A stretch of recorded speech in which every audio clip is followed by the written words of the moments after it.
പിണറായി വിജയനെ വിളിച്ച് പറയും. അദ്ദേഹം പാർട്ടിയിൽ ഇത് ചർച്ച ചെയ്യും. അത് കഴിഞ്ഞ് സർക്കാരിനെ അറിയിച്ച് നിങ്ങൾക്ക് പരിഹാരം ഉണ്ടാക്കി തരും. 5-6 മാസമായി ഇതുവരെ ഒരു പരിഹാരം ഉണ്ടായില്ല. അവർക്ക് പിടിച്ചു നിൽക്കാൻ വേണ്ടി എന്ത് ദ്രോഹമോ അവർ ചെയ്യും. മമ്മൂട്ടിയുടെ പടം പെട്ടിക്കാതിരുന്നു. സമരം കാരണം പുറത്തിറക്കാൻ ആകാതെ വന്നപ്പോ ഇദ്ദേഹം മാനത്ത് നിന്ന് പൊട്ടി വീണ് അതിന് പരിഹാരം ഉണ്ടായി കൊടുത്തു. ഇവരെ ഇവിടെ വെച്ചു കുറിപ്പിക്കാൻ പാടില്ല എന്നാണ് എന്റെ അഭിപ്രായം. കോടീശ്വരന്മാരെ വാഴ്ത്തുന്ന സർക്കാരും കോടീശ്വരന്മാരും കൂടെ ചേർന്ന് ഇവിടെ ഭരിക്കുകയാണ്. അമ്മ സംഘടനയിലെ ആരും ഉണ്ടായിരുന്നില്ല. കുറെ കഴിഞ്ഞവിടെ വന്നവർ അതിലൊരാള് പൂജപ്പുരക്കാരനാണ്, ഒരു മുൻമന്ത്രിയുടെ എർത്ത് ലൈനാണ്. നമസ്കാരം, VMTV സ്പെഷ്യൽ റിപ്പോർട്ടിലേക്ക് സ്വാഗതം. ചലച്ചിത്ര മേഖലയിലെ വനിതകൾ നേരിടുന്ന പ്രശ്നങ്ങൾ പഠിക്കാൻ സംസ്ഥാന സർക്കാർ നിയോഗിച്ച ജസ്റ്റിസ് ഹേമ കമ്മിറ്റിയുടെ റിപ്പോർട്ട് അടുത്തിടെയാണ് പുറത്തു വന്നത്. അതിനുശേഷം നിരവധി താരങ്ങൾ അനുകൂലിച്ചും പ്രതികൂലിച്ചും രംഗത്ത് വരുന്നുണ്ട്. എന്നാൽ ഈ ഒരു സിനിമാ മേഖലയിൽ പ്രശ്നങ്ങൾ തുടങ്ങിയിട്ട് നിരവധി വർഷങ്ങൾ പിന്നിട്ടു. ആരും അതിനെതിരെ ശബ്ദമുയർത്താൻ തയ്യാറാകാത്തത് കൊണ്ട് മാത്രം സത്യങ്ങൾ പുറത്തു വരുന്നില്ല എന്നുള്ളത് മറ്റൊരു യാഥാർത്ഥ്യമാണ്. സ്ത്രീകൾക്ക് മാത്രമല്ല, സിനിമാ മേഖലയിലെ മാഫിയ സംഘം നടന്മാരെയും ചൂഷണം ചെയ്തിട്ടുണ്ട്. അതിന്റെ തെളിവാണ് മരണപ്പെട്ട മഹാനടൻ തിലകന്റെ ഈ വെളിപ്പെടുത്തൽ. അത് ഹേമ കമ്മിറ്റി റിപ്പോർട്ട് പുറത്തു വന്ന സാഹചര്യത്തിൽ സോഷ്യൽ മീഡിയയിൽ ചർച്ചയാവുകയാണ്.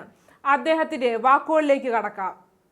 10-25 വർഷങ്ങൾക്ക് മുമ്പ് ഞാൻ അദ്ദേഹത്തെ മദ്രാസിൽ വെച്ചാണ് പരിചയപ്പെട്ട കാലം മുതൽ അദ്ദേഹം മരിക്കുന്നതിന് ഏതാണ്ട് ഒരു 2 ആഴ്ച മുമ്പ് എൻ്റെ മകന്റെ കുട്ടിയുടെ ബർത്ത്ഡേക്ക്, 1ാമത്തെ ബർത്ത്ഡേക്ക് വേണ്ടി അല്ല, ഞാൻ എൻ്റെ മകനെ വിളിച്ച് ചോദിച്ചു, അങ്ങ് നിൽക്കുന്നത് ശ്രീനാഥ് അല്ലേ? പുള്ളി എന്താ എന്നെ കണ്ടിട്ട് അവിടെ വായിരിക്കുന്നത്, ഇങ്ങോട്ട് വരാത്തത് എന്താ? അത് അച്ഛനെ ഫേസ് ചെയ്യാൻ അയാൾക്ക് ബുദ്ധിമുട്ടുണ്ടെന്ന് പറഞ്ഞു. ഞാൻ ചോദിച്ചു എന്തിനാണ്? അത് അമ്മയുടെ പെരുമാറ്റം, അച്ഛനോടുള്ള പെരുമാറ്റം, അമ്മ എന്ന് പറഞ്ഞാൽ അമ്മ സംഘടന, അവരുടെ എന്നോടുള്ള പെരുമാറ്റത്തിൽ അദ്ദേഹത്തിന് ദുഃഖമുണ്ട്, അതുകൊണ്ട് ഫേസ് ചെയ്യാൻ ബുദ്ധിമുട്ടാണ്. സോറി, ഞാൻ പറഞ്ഞത് സാരമില്ല, ഇനി വരാൻ പറ. അങ്ങനെ പറഞ്ഞ് ഞങ്ങൾ തമ്മിൽ വളരെ സ്നേഹത്തോടെ സംസാരിച്ചിട്ടാണ് അന്ന് പിരിഞ്ഞത്. പല സുഹൃത്തുക്കളും എന്നോട് പറഞ്ഞു, ഇതൊരു മരണമല്ല, ഇതൊരു ആത്മഹത്യയല്ല, ഇതൊരു കൊലപാതകമാണ് എന്ന്. പക്ഷെ അവരാരും ഇത് പുറത്ത് പറയാൻ ധൈര്യപ്പെടുന്നില്ല. ഒരാളോട് ഞാൻ ചോദിച്ചു, എന്താണ് പുറത്ത് പറഞ്ഞാൽ? ചേട്ടാ, നാളെ ഞാൻ സിനിമയിൽ ഉണ്ടാകുകയില്ല, അതുകൊണ്ടാണ്. എത്രയോ ചെറിയൊരു കാര്യമാണത്. ശ്രീനാഥിന്റെ ജീവൻ ഇത്രയ്ക്ക് വിലയേ ഉള്ളൂ എന്ന് ഞാൻ കരുതി. ശ്രീനാഥിന്റെ മരണം സ്വാഭാവിക മരണമല്ലെന്നും അതിൽ ദുരൂഹതയുണ്ടെന്നും അദ്ദേഹത്തിന്റെ സഹപ്രവർത്തകർ വിളിച്ചു പറഞ്ഞത് ഞാൻ മാത്രമാണ്. അദ്ദേഹത്തിന്റെ മൃതദേഹം വീട്ടിൽ കൊണ്ടുവന്നപ്പോൾ ആ ലൊക്കേഷനിൽ നിന്ന് ആരും ഉണ്ടായിരുന്നില്ല. ലൊക്കേഷനിലെ പോട്ടെ, അമ്മ സംഘടനയിലെ ആരും ഉണ്ടായിരുന്നില്ല. കുറെ കഴിഞ്ഞവിടെ വന്നവർ അതിലൊരാള് പൂജപ്പുരക്കാരനാണ്, ഒരു മുൻമന്ത്രിയുടെ എർത്ത് ലൈനാണ്. അയാളാണ് അവിടെ വന്നിട്ട് പറഞ്ഞത്, ശ്രീനാഥിന്റെ ഭാര്യ കരയുമ്പോ ഇങ്ങനെയല്ലല്ലോ ഇവിടുന്ന് കൊണ്ടുപോയതുപോലെ എനിക്ക് എൻ്റെ ഭർത്താവിനെ അമ്മ സംഘടന ഇവിടെ തിരിച്ചു തരണം എന്ന് പറഞ്ഞപ്പോ ഈ പൂജപ്പുരക്കാരൻ പറഞ്ഞു, അയ്യോ അങ്ങനൊന്നും പറയല്ലേ. അവർ വീണ്ടും അങ്ങനെ പറഞ്ഞ് കരഞ്ഞുകൊണ്ടിരുന്നു. അപ്പൊ പറഞ്ഞു, മയങ്ങാൻ എന്തെങ്കിലും ഗുളിക കൊടുക്കാൻ. എന്താണ് ഇവർക്ക്? അവരെ മയക്കിയിട്ടിട്ട് ഈ ബോഡി മറിയണം എന്നുള്ള ആഗ്രഹം? അവരിങ്ങനെയുള്ള കാര്യങ്ങൾ പറയാതിരിക്കട്ടെ എന്ന് കരുതി. മറ്റൊരു സംശയം എനിക്കുണ്ടായത്, കോതമംഗലത്ത് കിടന്ന് മരിച്ചയാളിനെ പോസ്റ്റ്മോർട്ടം ചെയ്യണമെങ്കിൽ ഏറ്റവും അടുത്ത മെഡിക്കൽ കോളേജ് എന്ന് പറയുന്നത് കോട്ടയത്താണ്. ഇനി അതല്ലെങ്കിൽ തൃശ്ശൂരാണ്. എന്തിനാണ് ഈ ആലപ്പുഴ കൊണ്ടുപോയത്? ആലപ്പുഴയിൽ അമ്മയുടെ ട്രഷറുടെ ഭാര്യ ജോലി ചെയ്യുന്നുണ്ട്, അതും ഫോറൻസിക്കിൽ. എന്നെ ഏറ്റവും കൂടുതൽ സംശയത്തിലാക്കിയത് അതാണ്. എന്തും ചെയ്യാൻ മടിക്കാത്ത കുറെ സംഘങ്ങളാണ് അമ്മയുടെ ഈ എക്സിക്യൂട്ടീവ് കമ്മിറ്റിയിലുള്ളത്. അവർ മാത്രമാണ് ഇന്ന് സിനിമയിലുള്ളത്. അവർക്ക് പിടിച്ചു നിൽക്കാൻ വേണ്ടി എന്ത് ദ്രോഹമോ അവർ ചെയ്യും. ഞാൻ അതിൻ്റെ ഒരു ജീവിച്ചിരിക്കുന്ന രക്തസാക്ഷിയാണ്. ഇതേ അനുഭവം തന്നെ എനിക്കും ഉണ്ടായി. തൊഴിൽ നിഷേധം ഇന്ത്യൻ ഭരണഘടന നമുക്ക് തന്നിട്ടുള്ള ഒരു അവകാശമാണത്. തൊഴിൽ അത് നിഷേധിക്കപ്പെട്ടിരിക്കുകയാണ്.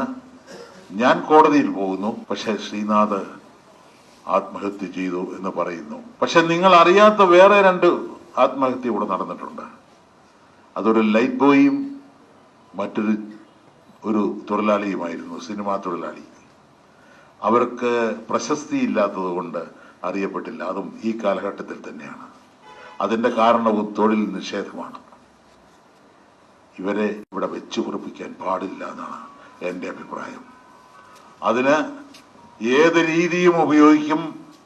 ഞാൻ അതിനു വേണ്ടി കാലുവെക്കുന്നവർ കൂടെ ഞാനും ഉണ്ടാവും. ലക്ഷ്യത്തിലെത്തണം തന്നെയാണ് എൻ്റെ തീരുമാനം. ഈ മാഫിയ സംഘത്തെ അവരുടെ നാവടച്ച് അവരുടെ ചലനം ഇനി ഇവിടെ ഉണ്ടാകാൻ പാടില്ല, ആ തരത്തിലാക്കണം എന്നുള്ള ശപഥത്തോടെയാണ് ഞാൻ ഇപ്പോൾ ജീവിച്ചിരിക്കുന്നത്. ഞാൻ ആത്മഹത്യ ചെയ്യില്ല. എനിക്കുണ്ട് ബുദ്ധിമുട്ടുകൾ, സാമ്പത്തിക ബുദ്ധിമുട്ടുണ്ട്. കഴിഞ്ഞ 10 കൊല്ലമായിട്ട് എൻ്റെ സിനിമകളെല്ലാം ഇവര് ഈ മാഫിയ സംഘം ഒഴിവാക്കിക്കൊണ്ടിരിക്കുകയായിരുന്നു. ഇപ്പോഴറിയുന്നത്, ഇന്നലെ ഒരു സംവിധായകൻ അലി അക്ബർ എന്ന് പറയുന്ന ആള് എന്നെ വെച്ചൊരു പടം എടുത്തിട്ടുള്ള ആളാണ്. അദ്ദേഹം എൻ്റെ വീട്ടിൽ വന്നിട്ട് പറഞ്ഞത്, പലരും ചോദിക്കുന്നു, എന്നെ വെച്ച് വളരെയധികം നിങ്ങളെ ഇഷ്ടപ്പെടുത്തിയ ഒരു ചിത്രം എടുത്തിട്ടുള്ള ഒരു ഡയറക്ടറാണ് പറഞ്ഞത്, എന്തിനാണ് ഈ തെലുങ്കിന്റെ പുറകെ പോകുന്നത്, നിങ്ങൾക്ക് വേറെ ആർട്ടിസ്റ്റിനെ കിട്ടില്ലെന്ന്. അദ്ദേഹം ചോദിച്ചു, നിങ്ങൾക്ക് അഭിനയിക്കാവോ ആ വേഷം? അതെനിക്ക് പറ്റില്ല. ബി ഉണ്ണികൃഷ്ണന് പറ്റുമോ? അത് പറ്റില്ല. അപ്പൊ തിലകനെ പറ്റൂ, ഞങ്ങൾ തിലകനെ വിളിച്ച് ചെയ്യിക്കാൻ പോവാണ്. ഈ പറഞ്ഞ വ്യക്തി ഫെഫ്കയുടെ മെമ്പറാണ്, ഈ ഡയറക്ടർ. പക്ഷെ അതിനെ തിരസ്കരിച്ചുകൊണ്ട് അദ്ദേഹം എനിക്ക് അഡ്വാൻസ് തന്നു. ഇന്നലെ ഞാൻ കരാർ ഒപ്പിട്ടു. അതിന് ഏത് വാളായിട്ട് ആര് വന്നാലും തിരിച്ചു വെട്ട് ഞാൻ. ആ രീതിയിൽ തന്നെ ഇറങ്ങിയിരിക്കുകയാണ്. ഇവിടെ സാംസ്കാരിക മന്ത്രിയോട് എൻ്റെ അനുഭവത്തിന്റെ 2ാം ദിവസം ഞാൻ പരാതിപ്പെട്ടതാണ്.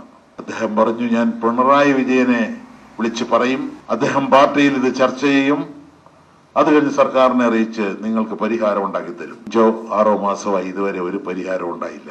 മമ്മൂട്ടിയുടെ പടം പെട്ടിക്കാതിരുന്നു, സമരം കാരണം പുറത്തിറക്കാൻ ആകാതെ വന്നപ്പോ ഇദ്ദേഹം മാനത്ത് നിന്ന് പൊട്ടി വീണ് അതിന് പരിഹാരം ഉണ്ടാക്കി കൊടുത്തു.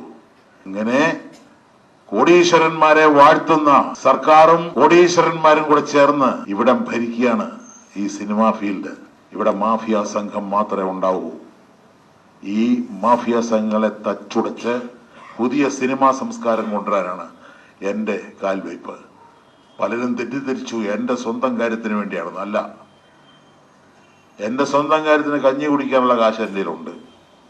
എനിക്കിനി ഒന്നും കിട്ടിയില്ലെങ്കിലും ഞാൻ ജീവിക്കും. ഇപ്പോൾ 74 വയസ്സായി, ഇനി അധികം കാലം ഇല്ലല്ലോ. ഇന്നും സിനിമാ മേഖലയിലെ സംസ്കാരം മാറാതെ തുടരുകയാണ്. തിലകൻ പറഞ്ഞതുപോലെ കോടീശ്വരന്മാരെ വാഴ്ത്തുന്ന സർക്കാരും കോടീശ്വരന്മാരും കൂടി ചേർന്ന് ഇവിടം ഭരിക്കുന്ന നിലപാട് മാറേണ്ടത് അത്യാവശ്യമാണ്. എന്തായാലും മറ്റൊരു സ്പെഷ്യൽ റിപ്പോർട്ടുമായി വീണ്ടും കാണുന്നതുവരെ നന്ദി, നമസ്കാരം.